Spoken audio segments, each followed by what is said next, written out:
अपना काम कर रहा था। कैमरा की तरफ देखते हुए वो कहता है कि ये मेरी कहानी है। 1947 ला सेंते जेल, पेरिस।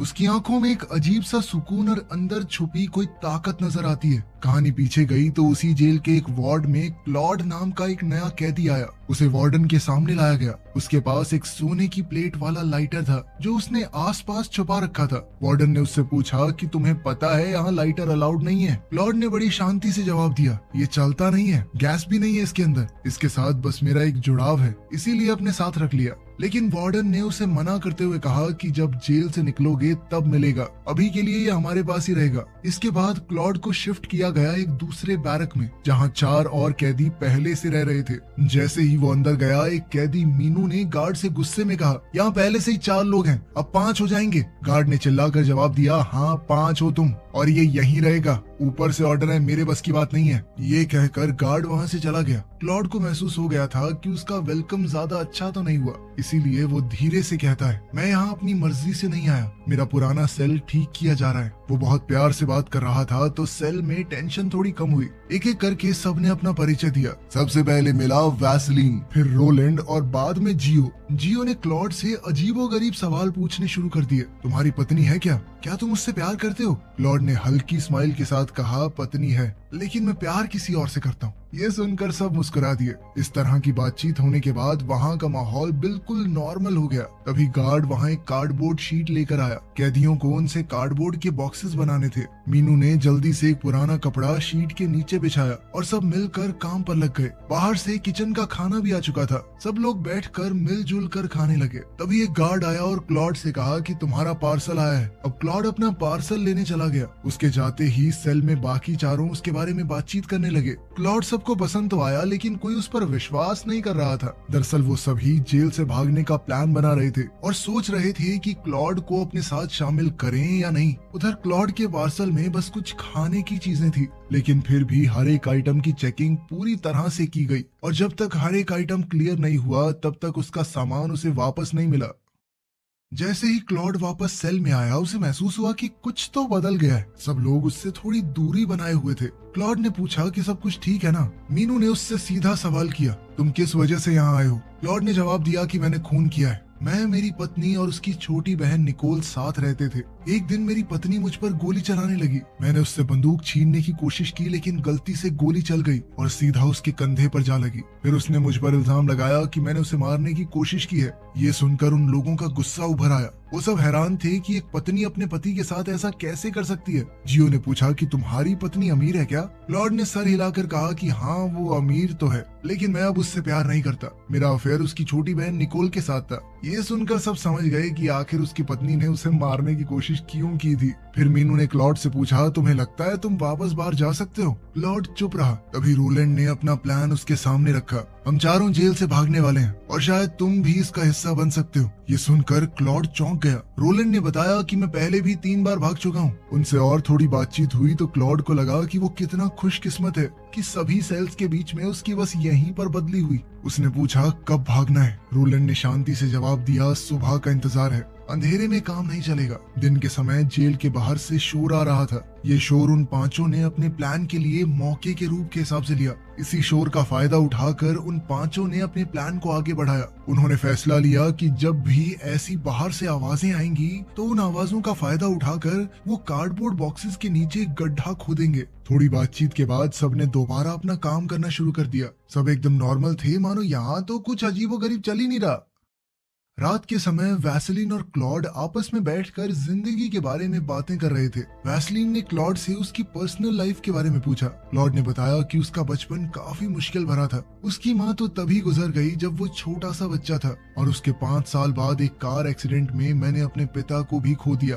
तब से वो अपनी दादी के पास ही पला बड़ा। यही बातें करते करते दोनों सो गए। सुबह रोलैंड सबसे पहले उठ गया। कुछ देर बाद जेल के गार्ड्स आए और सभी सेल्स के दरवाजे खोलने लगे ताकि कैदियों को उनकी सुबह की कॉफी दी जा सके। रोलैंड ने अपने सेल में ही सबके लिए कॉफी सर्व की। सबने कॉफी ली और एक नॉर्मल सुबह की शुरुआत हो गई। इसके बाद रोलैंड ने दीवार के कोने से एक छुपा हुआ शीशे का टुकड़ा निकाला जो उसने खुद ही पहले वहां छुपा रखा था। उसने टुकड़ों को तोड़कर एक छोटा हिस्सा अपने पास रख लिया और बाकी टुकड़ों को टॉयलेट सीट में डाल दिया। तभी जेल के 2 गार्ड सेल में आए ताकि वो तलाशी ले सकें। ये उनका रूटीन चेकअप होता है जो वो हर एक सेल में करते हैं। रोलैंड को पता था कि ये होना है, इसलिए रोलैंड ने शीशे का वो हिस्सा अपने मुंह में छुपा लिया। गार्ड्स ने उसका सारा सामान चेक किया और फिर पूरे सेल की तलाशी ली। तलाशी के बाद वो चले गए। जैसे ही उन्हें लगा कि गार्ड्स जा चुके हैं, रोलैंड ने वो शीशे का टुकड़ा निकाला और उसे ब्रश के हैंडल से जोड़कर सेल के दरवाजे के पीछे से बाहर की तरफ देखा। उसने देखा कि गार्ड बाहर पहरा दे रहे हैं। तब रोलैंड ने कहा कि अब जब सेल की तलाशी हो ही चुकी है तो वो लोग खुदाई फिर से शुरू कर सकते हैं। क्लॉड को यही काम दिया गया कि ब्रश की मदद से बार बार देखते रहना। अगर कोई गार्ड पास आए तो इन्फॉर्म करना ही तुम्हारा काम है। फिर रोलैंड ने एक चेयर जैसी चीज का पार्ट खोला जो काफी भारी लोहे का था। उस भारी लोहे के टुकड़े को वो खुदाई के लिए इस्तेमाल करने वाले थे। फिर सब लोग मिलकर उन कार्डबोर्ड शीट्स को हटाने लगे जिनके नीचे कपड़ा बिछाया गया था। रोलैंड ने उन टाइल्स को निकाला और रोलैंड और मीनू ने मिलकर फ्लोर में खुदाई शुरू की। बाहर से काफी शोर आ रहा था, इसीलिए उनकी आवाज जेल के किसी और हिस्से में नहीं जा रही। काफी देर तक मेहनत करने के बाद वो लगभग 3 फुट का खड्डा खोद चुके थे। फिर उन्होंने उस गड्ढे से मिट्टी निकाली और देखा कि नीचे सीमेंट का फ्लोर है। उस सीमेंट की स्लैब को भी उन्होंने तोड़ दिया और नीचे खाली जगह दिखी। रोलैंड ने कहा कि आज रात हम 5 में से 2 लोग इस रास्ते से नीचे जाकर बाहर का रास्ता ढूंढेंगे। उन्होंने मिट्टी को फिर से गड्ढे में डाल दिया, ऊपर से टाइल्स वापस रख दिए और कार्डबोर्ड शीट फिर से बिछा दी। अब वो जगह बिल्कुल नॉर्मल लग रही थी। रात हुई तो सबने कंबल और कार्डबोर्ड से डमीज बनाकर उन्हें अपने बिस्तर पर लेटा दिया ताकि अगर कोई गार्ड बाहर से देखे तो ऐसा लगे कि सेल में 5 लोग सो रहे हैं। इन डमीज के हाथ पैर पर रस्सी बांध दी गई थी जिसे खींचकर उन्हें थोड़ा हिलाया जा सके। तभी एक गार्ड आया, उसने सेल के दरवाजे को नॉक किया और पीप होल से अंदर झांकने लगा। ब्लैंकेट के नीचे सोए हुए जियो, वैसलीन और क्लॉड ने हाथ हिलाकर रिस्पॉन्स दिया। गार्ड ने देखा कि 2 दूसरे लोग भी हैं जो कंबल के नीचे थोड़े बहुत हिल रहे हैं, इसीलिए वो वहाँ से आगे बढ़ गया। गार्ड के जाने के बाद मीनू ने ब्रश वाले शीशे से फिर से देखा। जब सब कुछ क्लियर था तो रोलैंड ने टेबल का स्क्रू खोला और अंदर से एक लोहे का ब्लेड निकाला जिसे वो कटिंग टूल की तरह इस्तेमाल करने वाले थे। उसके बाद रोलैंड और मीनू नीचे गड्ढे में उतर गए। नीचे पूरा सीवर सिस्टम था। वहाँ एक लोहे की ग्रिल लगी थी जिसे उन्होंने कटिंग टूल से काट दिया और उस ग्रिल के जरिए वो निकल गए। उन्होंने देखा कि वो जेल की बेसमेंट में पहुंच चुके हैं। बेसमेंट में उन्हें कई दरवाजे मिले। एक दरवाजा सीवर सिस्टम की तरफ जा रहा था। जैसे ही वो एक्सप्लोर कर रहे थे, 2 पुलिस वाले बेसमेंट में आए। वो लोग सिगरेट पीने और रूटीन चेक करने आए थे। रोलैंड और मीनू एक पिलर के पीछे छुप गए। पुलिस वालों ने कुछ देर तक अंदर देखा और फिर चले गए। रोलैंड ने नोटिस किया कि ये लॉक्स टेम्परेरी हैं और उन्हें तोड़ने या खोलने से उनका काम बन सकता है। वहीं से उन्होंने एक आयरन रॉड का हिस्सा काटा ताकि उसे चाबी की तरह इस्तेमाल करके दरवाजा खोल सकें। पहले दरवाजे के बाद वो दूसरे दरवाजे तक पहुंचे, लेकिन कोई रास्ता नहीं मिला। तीसरे दरवाजे पर रोलैंड ने लॉक खोला और मीनू ने कहा कि हो सकता है सभी लॉक्स जेल की ही तरह एक ही चाबी से खुलते हों ताकि गार्ड्स को अलग अलग चाबियां ना रखनी पड़े। उन्होंने तीसरा दरवाजा खोला और अंदर एक छोटा सा दरवाजा और मिला जिसके ऊपर एक अलग तरह का लॉक था। उस दरवाजे के जोड़ को उन्होंने कटिंग टूल से काटा और लॉक खोले बिना ही पूरा दरवाजा निकाल दिया। उस दरवाजे के पीछे सीवर लाइन थी। जब वो लोग आगे बढ़े, उन्हें एक बड़ी कंक्रीट की दीवार दिखी जो सीवर का रास्ता ब्लॉक कर रही थी। रोलैंड ने दीवार को थोड़ा जांच कर देखा कि ये काफी सॉलिड है। तभी उसने उसके पास वाली दीवार को खरोचा तो सीमेंट गिरने लगी। उसने कहा, ये दीवार उतनी ताकतवर नहीं है, ये जेल वाले सीमेंट से ही बनी है।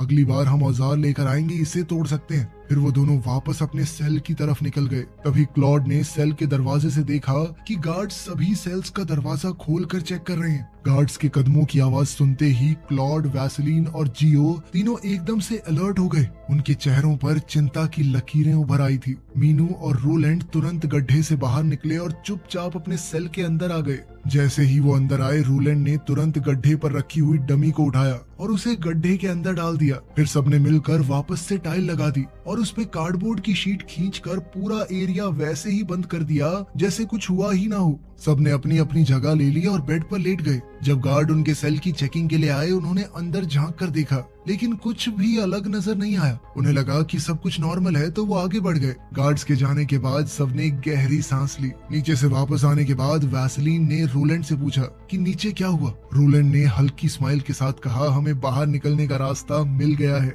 बस एक छोटी सी टनल बनानी पड़ेगी। क्लॉड ने तुरंत पूछा, तुम लोग इतनी देर नीचे क्यों थे? इस पर रोलैंड ने खिंचकर जवाब दिया, तेरे पास घड़ी है क्या? मेरे पास भी नहीं थी, टाइम का पता नहीं चला सर, सॉरी।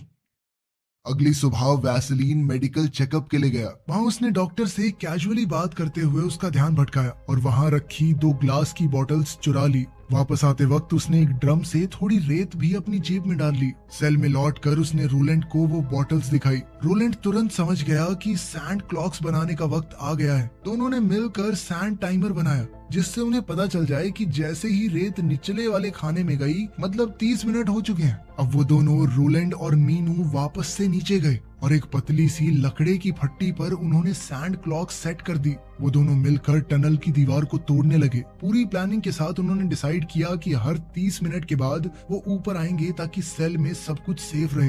एक दिन जब क्लॉड और मीनू नीचे टनल में काम कर रहे थे, तब रोलैंड और जियो उनके ऊपर थे। तभी जियो ने रोलैंड से कहा कि मैं तुम्हारे साथ इस जेल से नहीं भागना चाहता। रोलैंड थोड़ा हैरान हुआ। उसने कहा, क्यों, पागल है क्या तू? जियो ने धीरे से कहा, मेरी माँ, जब आखिरी बार मैं पकड़ा गया था तो वो बहुत ज्यादा शॉक में चली गई थी। उनकी तबीयत वैसे ही खराब रहती है। अगर मैं फिर से भाग गया तो पुलिस सीधा उनके पास जाएगी और मैं उसे और स्ट्रेस नहीं दे सकता। वो औरत मर गई तो क्या करूंगा? रोलैंड उसकी बात समझ गया। उसने कभी भी किसी के साथ जबरदस्ती नहीं की थी और आज भी उसने सिर्फ सर हिलाकर हाँ कहा। उस रात जियो और रोलैंड नीचे गए और टनल में काम शुरू किया। जियो लगातार दीवार को तोड़ता रहा। उसने रोलैंड से कहा, मुझे लगता है हम बहुत पास हैं। दीवार अब फिर से सॉलिड लग रही है, जिसके बाद उसमें जोश भर गया और वो और तेजी से तोड़ने लगा। तभी एकदम से दीवार का मलबा उसके ऊपर गिर गया। रोलैंड ने तुरंत भागकर जियो को मलबे से बाहर निकाला। दोनों का हाल बुरा था, लेकिन जिंदा थे। वापस सेल में जाते ही दोनों तुरंत नहाए ताकि कोई पुलिस वाला उनके ऊपर शक न करे। अगली सुबह सभी शेव कर रहे थे, तभी एक गार्ड आया और क्लॉड से कहा कि तुमसे कोई मिलना चाहता है। क्लॉड तुरंत विजिटिंग रूम में गया।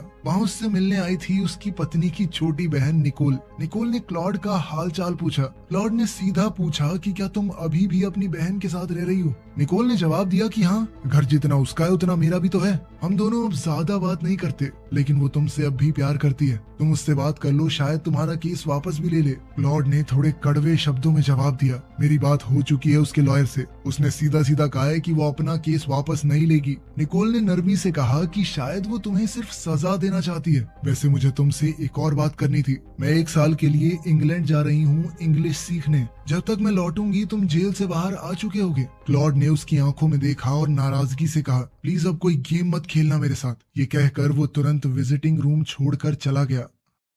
रात को जैसे ही सब टनल में काम करने के लिए रेडी हो रहे थे, उनके सेल में अचानक कुछ गार्ड आ गए। सभी हैरान रह गए। वैसलीन ने गार्ड से पूछा, इतनी रात को अचानक? पीछे से रोलैंड ने कहा कि लगता है इन्हें अब हम पर भरोसा नहीं है। गार्ड ने सख्त रवैये के साथ कहा, तुम सबका रिकॉर्ड अच्छा है, लेकिन ड्यूटी तो ड्यूटी है। गार्ड ने फ्लोर पर रखे बॉक्सेस उठाकर चेक किया, कार्डबोर्ड शीट को भी हटाकर देखा। उन्हें एक बार को लगा कि कुछ तो समझ गया है ये, और अब उनका बच पाना थोड़ा मुश्किल है। लेकिन तभी बाजू वाले सेल से एक और गार्ड चिल्लाया, इधर कुछ गड़बड़ लग रही है। ये सब देखकर हेड गार्ड ने तुरंत अलार्म बजा दिया और सभी गार्ड्स को बुला लिया। उन्होंने तुरंत उस दूसरे सेल की तलाशी लेनी शुरू की, लेकिन कुछ मिलता दिखाई नहीं दिया। तब वो अगले सेल्स की तरफ बढ़ने लगे, जहां उन्हें थोड़ा ज्यादा शक था। जैसे ही गार्ड दूसरे सेल्स की तरफ गए, मीनू ने घबराकर रोलैंड से कहा, अब हमें जल्दी करनी होगी, कहीं पकड़े ना जाएं। मीनू और रोलैंड तुरंत नीचे उतर गए और टनल की खुदाई वापस से शुरू कर दी। मीनू आगे सुरंग तोड़ रहा था और रोलैंड मलबा हटा रहा था।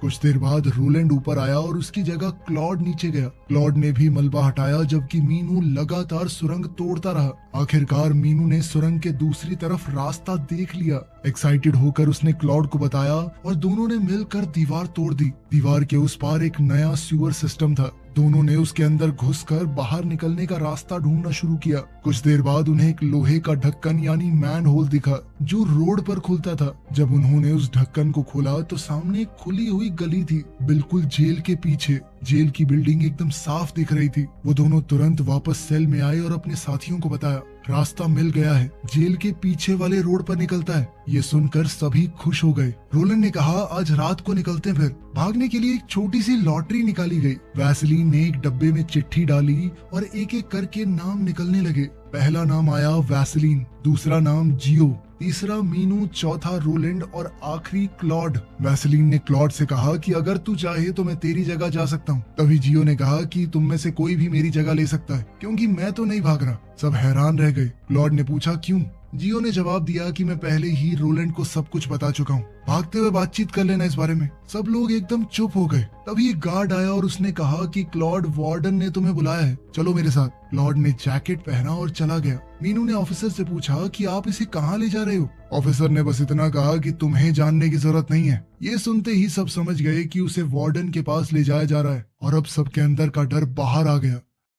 क्लॉड को ले जाकर वार्डन के सामने बिठा दिया गया। वार्डन ने पूछा कि तुम किस केस में आए हो? क्लॉड ने कहा कि मुझ पर मेरी बीवी ने बंदूक से उसे मारने की कोशिश का इल्जाम लगाया है। वो शॉटगन लाई थी मुझे मारने के लिए। मैंने उससे छीनने की कोशिश की और गोली चल गई। वार्डन ने पूछा तुम्हारी बीवी ने चार्ज वापस क्यों नहीं लिया? क्लॉड ने हैरानी से कहा कि मुझे क्या पता। वार्डन ने शांति से कहा कि तुम्हारी बीवी तुमसे प्यार करती है, उसने सारे चार्जेस हटा दिए हैं। ये सुनकर क्लॉड दंग रह गया। उसने खुशी से पूछा तो क्या मैं जा सकता हूँ? वार्डन ने कहा हो सकता है, तुम्हारा केस फाइनलाइज होगा आज या कल में। अगर सब कुछ सही गया तो तुम आजाद हो। इसी बात पर उसके चेहरे की खुशी गायब हो गई क्योंकि आज रात तो उसके साथ ही भागने वाले हैं। इसी परेशानी को वार्डन ने भांप लिया और उससे पूछा कि तुम परेशान क्यों हो? छूटने वाला है साले। कुछ देर बाद क्लॉड वापस सेल में आया लेकिन उसका चेहरा उदास सा था। उसने सबको बताया कि मेरी बीवी ने चार्जेस वापस ले लिए हैं। वैसलीन ने तुरंत कहा तो मतलब तुम हमारे साथ नहीं भागोगे? क्लॉड ने कहा कि मैं तुम्हारे साथ ही जाऊंगा। हाँ, मेरी जिंदगी तुमसे बेहतर हो सकती थी। अगर केस ड्रॉप नहीं हुआ तो मुझे 5 साल जेल काटनी पड़ेगी और अगर मैं कोर्ट नहीं पहुंचा तो पूरा केस डिसमिस भी हो सकता है। सब लोग थोड़ा रिलैक्स हुए